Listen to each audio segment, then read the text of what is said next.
Hello everyone, आज हम करने वाले हैं सी टेट जनवरी का 2021 का फुल पेपर। ठीक है, इस क्लास में हम जो है पूरे 30 क्वेश्चंस करेंगे साइंस पैडागॉजी के। ठीक है, तो शुरू करते हैं। सबसे पहला क्वेश्चन है, विच of the following represent correct matching set. इनमें से कौन सा जो है आपको मैच करना है या दिए हुए हैं, तो फिर आपको बताना है कौन सा ऑप्शन करेक्ट है। Helps in the movement of body, ये जो है आपकी मूवमेंट ऑफ बॉडी में मदद करता है बाय कॉन्ट्रैक्शन एंड रिलैक्सेशन करके। तो आपके कौन करती हैं वो मसल्स। ठीक है, तो ए का आपका हुआ सेकंड। नाउ हार्ट स्ट्रक्चर है जो कि आपका स्केलेटन बनाता है। जो आपका स्केलेटन है वो कौन बनाते हैं, आपकी बोन्स का पूरा फ्रेमवर्क क्या कहलाता है, आपका स्केलेटन। तो आपके बी का क्या हो जाएगा, fourth. Part of the skeleton जिसको आप बेंड कर सकते हैं। ठीक है, तो ये आपका कार्टिलेज होता है। सी का है आपका first. Join the chest bone और आपकी जो बैक बोन है उनको एक साथ जॉइन करता है और एक इंक्लोजर फॉर्म करता है, एक पूरा बनाता है ये। ठीक है, तो इसका आंसर क्या है आपका रिब केज। और डी का है आपका थर्ड। तो देख लेते हैं कहाँ से मैच होता है कौन सा ऑप्शन। ए का सेकंड है, तो पहले देख लेते हैं। ए का सेकंड आपका सिर्फ इस वाले उसमें दिया हुआ है। बी फोर्थ मैच कर रहा है, सी फर्स्ट मैच कर रहा है, डी का थर्ड भी आपका क्या कर रहा है, मैच कर रहा है। तो आपका ऑप्शन 2 क्या हो जाएगा, एकदम करेक्ट हो जाएगा। ठीक है, now 62, which of the following glands, इसमें से कौन सा ग्लैंड जो है ह्यूमन बीइंग के अंदर जो है 2 से ज़्यादा हार्मोन रिलीज़ करता है। ऑप्शन क्या है आपके, एड्रेनल, पिट्यूटरी, पैनक्रियाज, थायराइड। तो इसका सही आंसर क्या है आपका, पिट्यूटरी है। पिट्यूटरी को हम जो है मास्टर ग्लैंड भी बोलते हैं। ठीक है, ये जो है आपके जैसे TSH और ग्रोथ हार्मोन एक्सेट्रा रिलीज़ करता है। ओके, अब आपका TSH की फुल फॉर्म क्या है, thyroid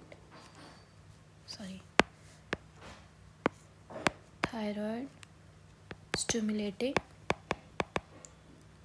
hormone. Okay, now next is 63, which of the following statement is true. इनमें से कौन सी स्टेटमेंट सही है। क्या सभी मेटल सॉलिड्स होते हैं, नो। अब जैसे कि हम जानते हैं मरकरी क्या है आपका, एक लिक्विड है पर वो मेटल है। ठीक है, तो ये वाली स्टेटमेंट तो गलत होगी। जितने भी मेटल्स है क्या वो हार्ड है, इसका भी आपका स्टेटमेंट गलत होगी, क्योंकि आपका जो ब्रोमीन है वो आपका किस में एग्जिस्ट करता है, सॉफ्ट है वो। जितने भी नॉन मेटल्स है वो क्या गैसेज होते हैं, नहीं, नॉन मेटल्स आपके लिक्विड फॉर्म में भी क्या करते हैं, एग्जिस्ट करते हैं। ठीक है, नाउ नॉन मेटल जो होते हैं नॉन डक्टाइल होते हैं। अब जैसे कि हम जानते हैं मेटल्स की प्रॉपर्टी है डक्टिलिटी, तो नॉन मेटल्स की क्या होगी, वो नॉन डक्टाइल होता है। तो आपकी फोर्थ स्टेटमेंट क्या हो जाएगी, एकदम करेक्ट हो जाएगी। नाउ 64th क्वेश्चन, वाई एक मैन मेड फाइबर है जो कि आपका एक नेचुरल सोर्स से मिला है, तो वो वाई क्या हो सकता है। इसको ये एक तो बताना चाहूँगी कि रिपीटेड क्वेश्चन है। ठीक है, ये आपका पहले भी पूछा गया है, बस दूसरे तरीके से पूछा गया था। इसका सही आंसर क्या है आपका, रेयॉन है। रेयॉन का जो नेचुरल सोर्स है वो आपका सेलुलोज है। सेलुलोज आपका जो है प्लांट से मिलता है आपको। ठीक है, अब क्योंकि इसका जो नेचुरल सोर्स तो नेचुरल, लेकिन इसको मतलब मैन मेड है ये। क्योंकि उसके बाद दूसरा इसका इसी वजह से, क्योंकि ना तो प्योर सिंथेटिक है ना ही प्योर नेचुरल है, तो इसका नाम क्या रखा गया, सेमी सिंथेटिक फाइबर। ठीक है, आता तो ये मैन मेड है क्योंकि इंसान ने बनाया इसको। ठीक है, और इसका एक और नाम है, that is your artificial silk. जो लास्ट टाइम क्वेश्चन पूछा गया था वो यही पूछा गया था कि आर्टिफिशियल सिल्क आपका कौन सा फाइबर होता है, तो वो आपका रेयॉन होता है। ठीक है, इसको आर्टिफिशियल सिल्क भी बोला जाता है। नाउ नेक्स्ट क्वेश्चन है 65th question, study the following table. इसमें यहाँ पे कुछ फ्यूल्स दिए हुए हैं ABCD, उनकी कैलोरीफिक वैल्यू दी हुई है। कैलोरीफिक वैल्यू क्या होती है आपकी, हीट प्रोड्यूसिंग, मतलब कि एक मेटल जो है कितनी हीट प्रोड्यूस कर सकता है। इग्निशन टेम्परेचर क्या होता है उस पर, एट विच वो इग्नाइट कर सकता है। ठीक है, अब आपको एक और बात बताऊंगी, कैलोरीफिक वैल्यू पे भी पहले क्वेश्चन पूछे हुए हैं, बस दूसरे तरीके से पूछे हुए हैं। ठीक है, अब तो आई कैलोरीफिक वैल्यू जो टॉपिक है इंपॉर्टेंट है, तो आपको पता होना चाहिए। नाउ द क्वेश्चन इज़ कि इनमें से which is best suited for domestic fuel के लिए, आपके डोमेस्टिक फ्यूल के लिए कौन सा बेस्ट है। अब डोमेस्टिक फ्यूल है तो मतलब हर घर में अवेलेबल होना चाहिए। अब जो सबसे आसान ट्रांसपोर्टेशन है वो हमारी किसकी हो सकती है, गैस की। ठीक है, तो आपके पास गैस में 2 ऑप्शन है। दूसरा, उसका जो कैलोरीफिक वैल्यू होनी चाहिए वो मॉडरेट टू हाई होनी चाहिए। ठीक है, ये 3 आ गए। दूसरा, उसका इग्निशन टेम्परेचर आपका मॉडरेट होना चाहिए, ना तो ज़्यादा कम होना चाहिए ना ही हाई होना चाहिए। तो आपका सी की तीनों कंडीशन आपकी मैच कर रही हैं, तो आपका सी वाला फ्यूल सबसे बेस्ट रहेगा। ऑप्शन 3 आपका टिक हो जाएगा। Now 66 question, species restricted to a particular area, species जो है एक पर्टिकुलर एरिया से जो है रिफ़र करती हैं तो उन्हें क्या बोला जाता है, उनको हम एंडेमिक स्पीशीज़ बोलते हैं। अगर कोई स्पीशीज़ एक पर्टिकुलर एरिया में ही पाई जाती है और कहीं नहीं पाई जाती हैं तो हम उन्हें जो है एंडेमिक स्पीशीज़ बोलते हैं। दूसरा, ये आपका रिपीटेड क्वेश्चन है, पहले भी इसके बारे में ये क्वेश्चन जो है पूछा गया है और बल्कि इसी तरीके से पूछा गया है, ठीक है, बस टर्म्स थोड़ी डिफरेंट थी पर सेम क्वेश्चन पूछा हुआ है। तो आपको पता होना चाहिए एंडेमिक स्पीशीज़ क्या होती हैं, वो स्पीशीज़ जो कि एक पर्टिकुलर एरिया से ही बिलोंग करती है। अब मान लीजिए वो पर्टिकुलर एरिया जो है आपने डिस्ट्रॉय कर दिया तो वहाँ पे जो स्पीशीज़ थी एंडेमिक स्पीशीज़ वो भी क्या हो जाएगी, आपकी डिस्ट्रॉय हो जाएगी। नाउ 67 क्वेश्चन, मेटल एक्स जो है डिस्प्लेस कर रहा है मेटल वाई को, एक्स जो है वाई को डिस्प्लेस कर पा रहा है but is not able to displace metal Z, लेकिन जेड को नहीं हटा पा रहा है वो, ठीक है। अब ये जो है क्वेश्चन है आपका रिएक्टिविटी सीरीज से क्वेश्चन, ठीक है, रिएक्टिविटी सीरीज से क्वेश्चन है। एक और बात, ये भी आपका इम्पॉर्टेंट क्वेश्चन है, ठीक है, ये भी रिएक्टिविटी सीरीज़ पे पहले भी क्वेश्चंस पूछे गए तो ये मैं बिल्कुल बोलना चाहूँगी, ये भी एक तरीके से रिपीटेड है। रिएक्टिविटी सीरीज़ में पहले क्या पूछा गया था कि आपको बताना है कि कौन सा मेटल किसको दूसरे वाले मेटल को डिस्प्लेस कर पाएगा नहीं कर पाएगा, तो आपको रिएक्टिविटी सीरीज़ पता होनी चाहिए कि ऊपर कौन सा आता है। अब इसमें क्या होता है, जैसे जो ऊपर सबसे मेटल होगा वो मोस्ट रिएक्टिव होता है, ठीक है, और जो नीचे होगा वो क्या होगा आपका लो रिएक्टिव। अब लो रिएक्टिव का मतलब क्या है कि जो लो रिएक्टिव वाला मेटल है वो अपने से ऊपर वालों को डिस्प्लेस नहीं कर सकता, हटा नहीं सकता, लेकिन जो मोस्ट रिएक्टिव है वो अब उसके नीचे जितने भी मेटल्स आ रहे होंगे वो उनको क्या कर सकता है, हटा सकता है, ठीक है।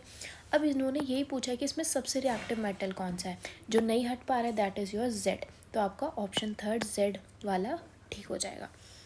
नाउ लाइट रेज जो है एक ऑब्जेक्ट से गिर रही हैं एक सरफेस पे और रिफ्लेक्ट हो रही हैं वो डिफ्यूज्ड मैनर में रिफ्लेक्ट हो रही हैं, तो क्या हो जाएगा, what can you say about the nature of the image, कैसी होगी ऑब्जेक्ट की। डिफ्यूज मैनर मतलब कि वो ऐसी, यहाँ एक सरफेस है, यहाँ से वो सही से रिफ्लेक्ट नहीं हो रही है, ऐसे इधर उधर जा रही है। तो जब भी ऐसा होता है इसका मतलब आपका जो सरफेस है वो क्या है, आपका इरेगुलर है, ठीक है। इरेगुलर होने की वजह से कोई भी इमेज जो है वो नहीं बनेगी, तो इसका आंसर क्या आएगा आपका ऑप्शन फोर्थ, जो कि क्या लिखा है, no image will be formed, okay, ये टिक हो जाएगा आपका। Now 69 question, in order to slide a huge box, आपको जो है एक ह्यूज बॉक्स को स्लाइड करना है, ग्राउंड पे रखा हुआ है वो, रेशमा जो है अप्लाई कर रही है फोर्स को, तो उसे कितना फोर्स जो है अप्लाई करना चाहिए कि वो स्लाइड हो जाए। अब जैसे उसे हमें पता है ग्रेविटेशनल फोर्स लग रहा होगा, एक वो नॉर्मल फोर्स भी लगा रही है, तो उसे किस से ज़्यादा फोर्स लगाना चाहिए। मान लीजिए जैसे ये आपका एक ऑब्जेक्ट है, ठीक है, यहाँ पे ये सरफेस है, यहाँ पे जो फोर्स एक काम कर रहा है वो कौन सा होगा, आपका फ्रिक्शनल फोर्स।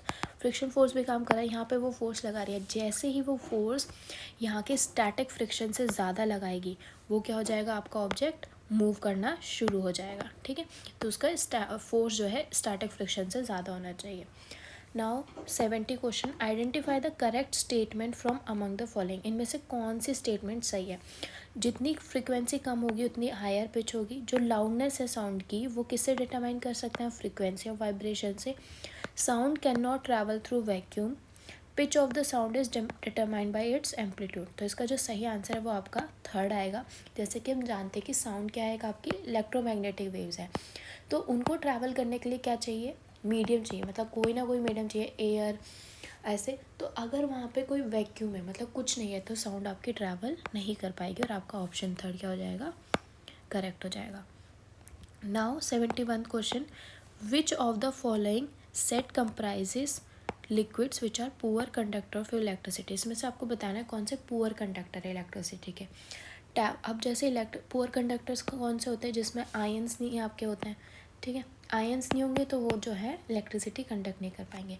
जो आपके ऑर्गेनिक लिक्विड्स होते हैं, ठीक है, ऑर्गेनिक लिक्विड है तो वो क्या करेंगे, इलेक्ट्रिसिटी कंडक्ट नहीं कर सकते, ठीक है। अब इसमें जो है आपका सही आंसर आएगा shampoo, vegetable oil, distilled water. Distilled water में भी कोई आयंस नहीं होते, ना वेजिटेबल ऑयल में ना शैम्पू में, तो आपका ऑप्शन थर्ड क्या हो जाएगा, एकदम करेक्ट हो जाएगा। नाउ कौन सा विच of the following set comprises chemical change, इनमें से कौन सा केमिकल चेंज का सेट है, मतलब उसमें सारे ऑप्शन केमिकल चेंज करने चाहिए। अब केमिकल चेंज का मतलब क्या होता है, जो रिएक्टेंट है, ठीक है, वो बिल्कुल न्यू प्रोडक्ट में बन रहा है, ठीक है, एक नया चीज़ बन रही है वहाँ पे। अब जैसे कि हम जानते हैं बॉइलिंग ऑफ वाटर करेंगे तो पानी रहता है, बॉईल करो और वो भाप बनता है तब भी पानी है। ग्लास को ब्रेक करेंगे रहेगा वो ग्लास ही, बस चेंज हो जाता है साइज़। रस्टिंग ऑफ आयरन आपका केमिकल चेंज है, क्योंकि आयरन से आयरन ऑक्साइड वहाँ पे बनता है। तो ये वाला है, क्योंकि इसमें सिर्फ दोनों तो वो होते फिजिकल चेंज, तो ये आपका ऑप्शन क्या हो जाएगा, रॉन्ग हो जाएगा। Now dissolving salt in water, salt को पानी में डिज़ोल्व करना, खाने का पचना। अब जो खाने का पचना वो तो केमिकल चेंज है, लेकिन श्रेडिंग ऑफ पेपर, पेपर को कटिंग करना और उसको छोटे छोटे टुकड़े में करना, वो आपका केमिकल चेंज नहीं हो सकता। तो ये ऑप्शन भी क्या हो जाएगा आपका, करेक्ट, रॉन्ग हो जाएगा, ठीक है। अब खाने को पकाना, बॉइलिंग ऑफ वाटर, फिर बॉइलिंग ऑफ वाटर आ गया, तो ये भी आपका गलत हो जाएगा।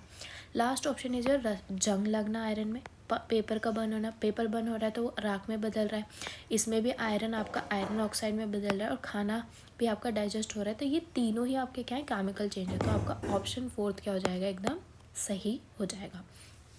Now Neena was cycling to the market to buy some grocery item, Neena जो है आपकी साइकिल से जा रही है मार्केट, और वो 4 किलोमीटर दूर है अपने घर से। तो ठीक है, 12 किलोमीटर की स्पीड से जा रही है वो, और 10 मिनट के लिए, 10 मिनट पहले 10 मिनट वो 12 किलोमीटर की स्पीड से जा रही है। वहाँ पे वो अपने दोस्त से मिलती है, 15 मिनट उससे बात करती है, फिर वो अपनी जर्नी वापस से शुरू करती है, और अब उसकी स्पीड क्या है, 18 किलोमीटर पर आवर। तो आपको बताना है एवरेज स्पीड क्या होगी उसकी, ठीक है।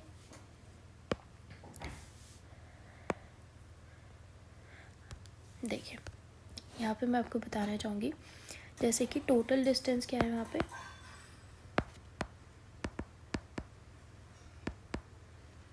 टोटल डिस्टेंस है उसका 4 किलोमीटर, ठीक है, और उसकी स्पीड क्या है, 12 किलोमीटर पर आवर। तो हमें इसमें निकालना है कि उसने कितना टाइम लिया, time is equal to distance upon speed, ठीक है।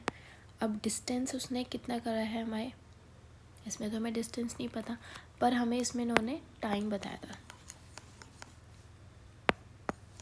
सॉरी दोबारा करते हैं।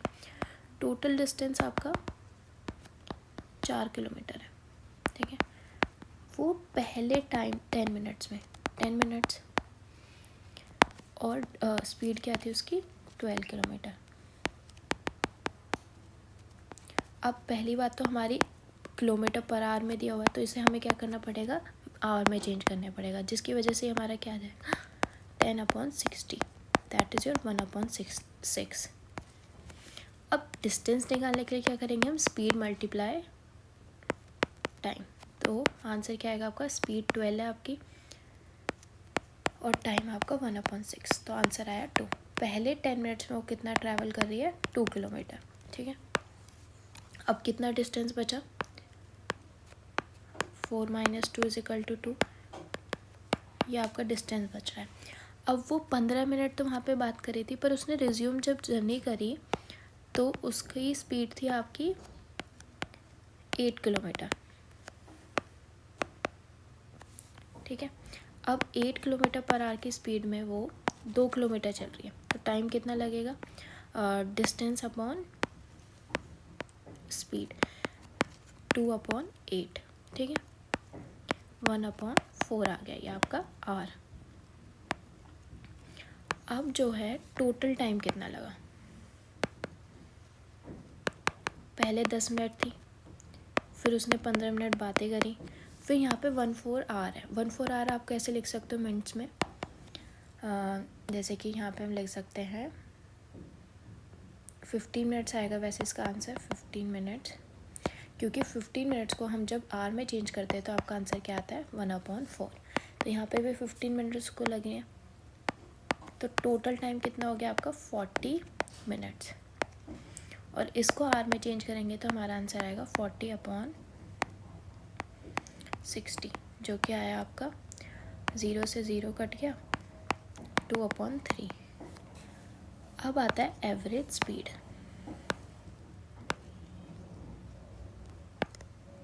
टोटल डिस्टेंस आपका कितना है यहाँ पे 4 और टाइम है 2/3, 3 तो ऊपर आ जाएगा आपका, तो 12/2। आंसर क्या है आपका 6। ठीक है, 6 किलोमीटर पर आवर की स्पीड में वो क्या कर रही है वहाँ से, स्पीड उसकी है। तो अब जैसे कि यहाँ पे हमारा फर्स्ट ऑप्शन जो है क्या हो जाएगा आपका करेक्ट हो जाएगा, 6 किलोमीटर पर आवर की स्पीड में उसने ट्रैवल करा। Now next question is which of the following will not be helpful in the process of separating mixture of salt and water. इनमें से कौन सा प्रोसेस जो है हेल्पफुल नहीं रहेगा अगर आपको सॉल्ट एंड वाटर का मिक्सचर को सेपरेट करना है। अब मैं आपको एक बात बताना चाहूँगी, इसमें जो है हमारे ऑप्शन एक से ज़्यादा सही थे। ठीक है, इसकी वजह से उस टाइम पे जिस भी बच्चे ने जो भी ऑप्शन कराया था उसके मार्क्स जो है आपको मिले थे। ठीक है, जैसे फिल्ट्रेशन भी से तो हम नहीं कर सकते हैं, दूसरा डिकेंटेशन से भी हम नहीं कर सकते हैं। ठीक है, और आपकी बॉइलिंग से कर सकते हैं बस। तो इसकी वजह से क्या हुआ कि इसका आंसर जो है आपको दोनों हो सकते हैं, पर आपको मार्क्स मिले थे। Now next question is which of the following property of light can be explained the phenomena of shadow formation. अगर शैडो फॉर्म करनी है तो आपको क्या चाहिए, एक तो ओपेक ऑब्जेक्ट चाहिए।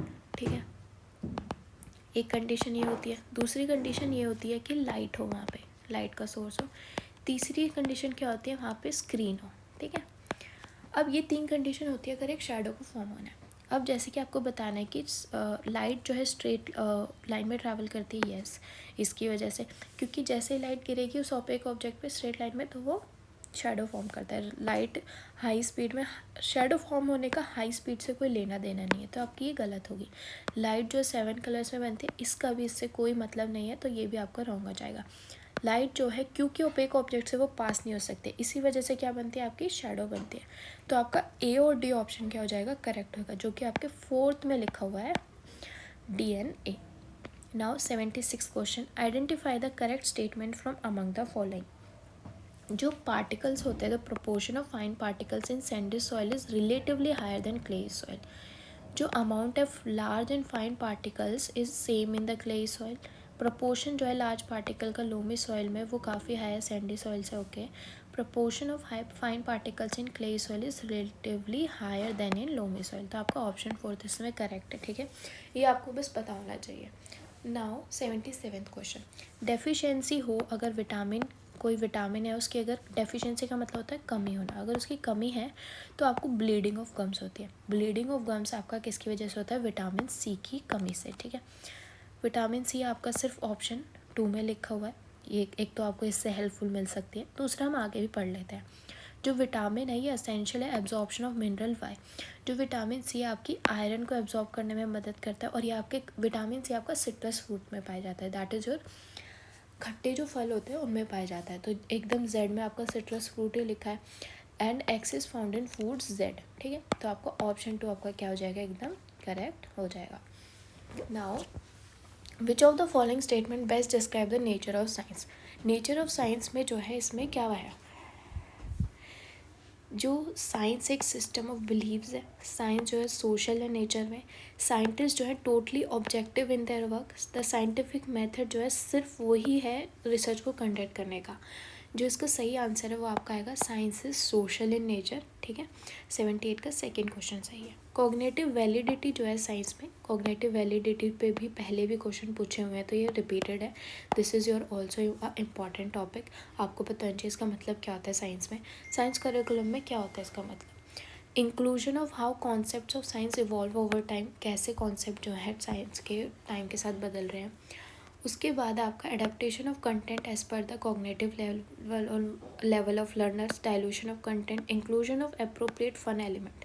इसमें क्या है, कॉग्निटिव वैलिडिटी का मतलब होता है कि कंटेंट जो है आपका किसके अकॉर्डिंग होना चाहिए, कॉग्निटिव जो लेवल है लर्नर्स का उसके अकॉर्डिंग होना चाहिए।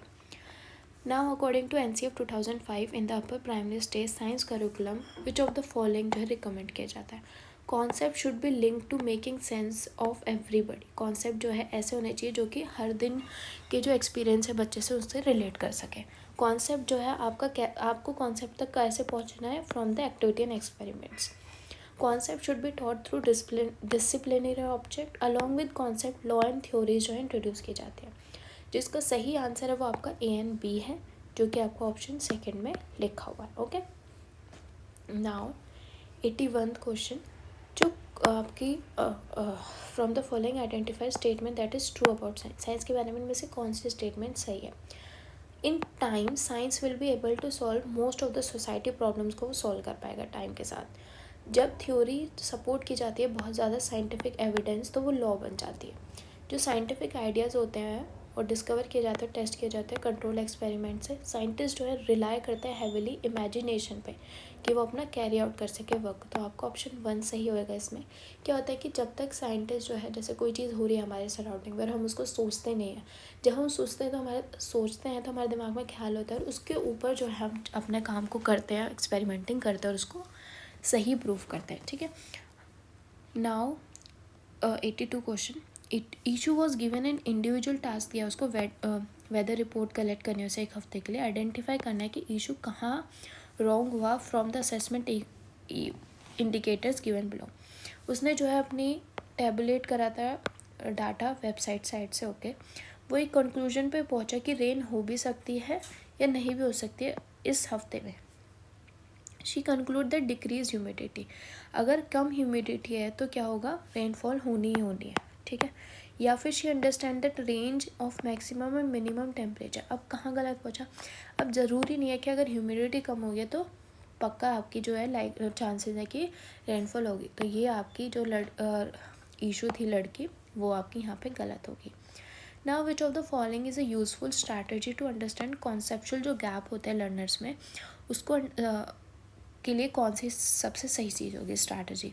क्विज सेशन ऑर्गेनाइज करना, प्रैक्टिकल स्किल्स को ऑब्जर्व करना, कॉन्सेप्ट मैप को यूज़ करना, या फिर होमवर्क देना रेगुलरली। तो इसका सही आंसर क्या होगा आपका, कॉन्सेप्ट मैप का usage. Okay. Now 84th question, to encourage more girls to take up science you may adopt all the following strategies except. अगर आप चाहते हैं कि बच्चे जो हैं, लड़कियां जो हैं साइंस ले, तो आपको कुछ कुछ स्ट्रैटेजीज अडॉप्ट करनी होगी एक्सेप्ट। इनमें से कौन सी आप नहीं अडॉप्ट करेंगे। Engage student in examine myths and stereotypes, बच्चों को जो है जो मिथ्स और स्टेरियोटाइप्स होते हैं उनके उससे रिलेटेड जो है बात करना, उसको एग्जामिन करना कि सच है या नहीं है साइंस के रिलेटेड। इनवाइट वुमेन साइंटिस्ट, अपनी जो वुमेन साइंटिस्ट है उनको अपने क्लासरूम में बुलाना। Be mindful that girl always dominate discussion science classroom. Use gender sensitive language and encourage your student to do so. इसमें जो ऑप्शन 2 है, जिसमें इसमें लिखा हुआ है कि गर्ल्स डोमिनेट करें, अगर आप किसी भी क्लास में आप बायस नहीं हो सकते, चाहे वो गर्ल की तरफ या बॉय की तरफ। यू हैव टू बी मतलब अनबायस। ठीक है। तो आपका ऑप्शन 2 क्या हो जाएगा, सही होगा यहाँ पे, जो कि उसे ये वाली स्ट्रैटेजी बिल्कुल भी नहीं अपनानी है। साइंस टीचर्स जो है need to ask more divergent question, because science की जो टीचर्स होती हैं वो डाइवर्जेंट क्वेश्चन क्यों पूछती हैं, ताकि बच्चों में क्या हो सके, क्रिटिकल थिंकिंग वो हो सके, स्टिमुलेट हो सके, बच्चों को जो है सही आंसर तक पहुंचा सके, या फिर उनकी थिंकिंग स्ट्रैटेजी जो है उसमें क्या हो सके, डेवलपमेंट हो सके। क्रिएटिव बिहेवियर जो है लर्नर का, उसको जो है एसेस करने में मदद करता है। तो क्यों पूछती हैं वो, ताकि वो जो है आपका इसके ACD आपके तीनों ऑप्शन सही होंगे। वो जो है मतलब ये नहीं चाहते कि डायरेक्ट आंसर आए इसमें, तो ACD वाला ऑप्शन आपका बी सेकंड में जो लिखा है वो आपका सही हो जाएगा। नाउ यूजिंग डेमोन्स्ट्रेशन, अगर आप कोई भी कॉन्सेप्ट को जो है डेमोन्स्ट्रेट कर रहे हैं बच्चों के सामने, तो क्लासरूम में लर्नर की दो क्या चीज़ें जो है इन्वॉल्व होना ज़रूरी है।